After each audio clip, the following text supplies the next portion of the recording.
My name is Mary Longdono, also known as Flood Mary, and I've been flooded myself. And since then, it's been my mission in life to raise awareness of flood risk and also what we can do at a property level to reduce its appalling impact. So this is my Floodmobile, which is packed full of property flood resilience products. So I'll start outside with these normal looking doors, but they're actually British Standard Institute flood doors. And so the minute you lock them, go to bed, go to work, go on holiday, as long as they're locked, they will act on your behalf. And they look like normal doors and they're really beautiful. So what's not to like? Let me take you inside the Floodmobile now and show you everything else that I've got in here. Here we have a selection of flood barriers that you will have to fit into your doors when you get a flood warning. 2 of them don't have fixtures and fittings if you don't want fixtures and fittings, but they are quite heavy. Now these have fixtures and fittings, others do as well, and the fixtures and fittings can be blended in to match with your paintwork at home, so don't worry about them looking ugly. Some of them are just slotted in like this, so you can do it layer by layer when you get your flood warning. And then I always like to have a backup of these absorbent cushions, so a bit like babies' nappies for giants. Each one absorbs 21 litres of water. So should the doors or the barriers be compromised and have a leak, if you have these on the inside, they will absorb the water that does come through. To couple with that, I like this bit of kit. It's a puddle pump, and you can sit it on the floor, attach this hose to it, chuck it out of the window, and it will pump water down to 1 millimetre, hence its name, puddle pump, and then afterwards you can use a squeegee and mop it all dry. Then, when I was flooded, floodwater came through the drains and back up into the toilets, so you can fit non-return valves. There's a whole variety of them. This one is if you have a shared manhole with neighbours. So ask a registered plumber, a qualified plumber, which one would be best for your property, and you can fit it retrospectively. Failing that, I love putting my hand down the toilet, but hey, this is a toilet bung, and you can put it down the toilet, attach this pump to it and pump it up to create a seal. I've also got a pan seal. It doesn't fit all toilets, but you do the same, you put it in and pump it up. It might fit your toilet. A lot of water can enter your home via the air bricks. So this is a self-closing air brick. So just like the flood doors, when the flood water comes, it will automatically shut and act on your behalf.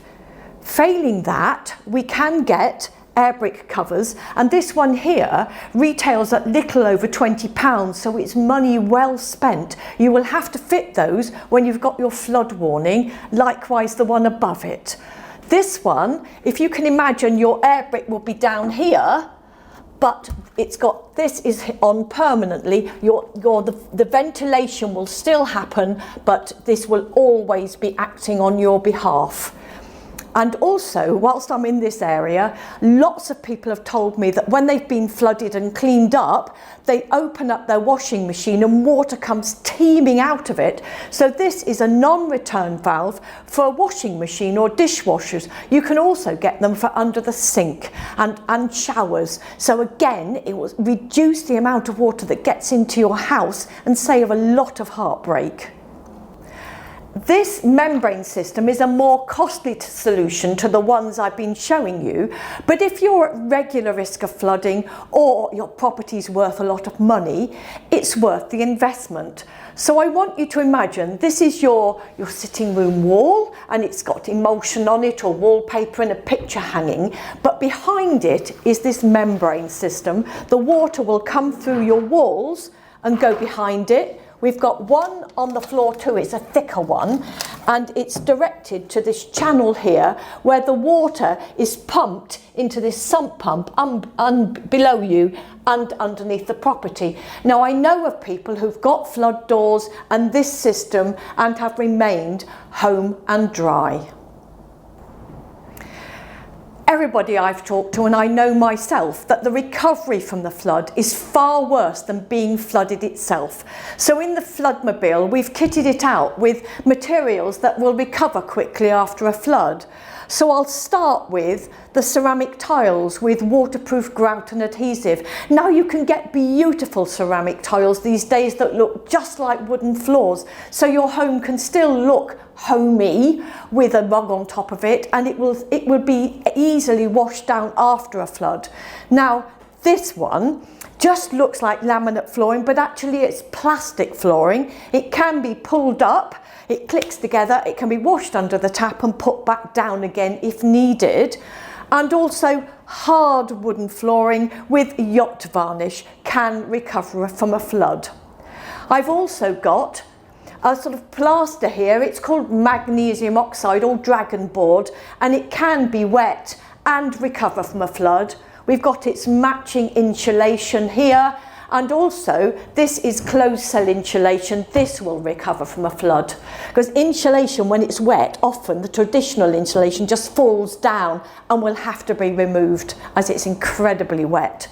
We've also got the sort of cheaper end, if you've haven't got that much money, ceramic tiles as well. A lot of people use ceramic tiles on their walls, and again you can have ones that look like wood panelling, just to protect your walls from flooding and help them to recover very quickly. A quick hose down and a sanitize, and you can recover very quickly.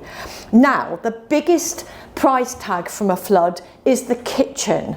So here we've got beautiful kitchens, and so many flood recoverable kitchens are beautiful. I suffer from kitchen envy when I see them, but this one has got normal doors on it that you can click off very quickly, but it's got a plastic carcass, so when your flood water's gone you can sanitize it, dry it and carry on using it.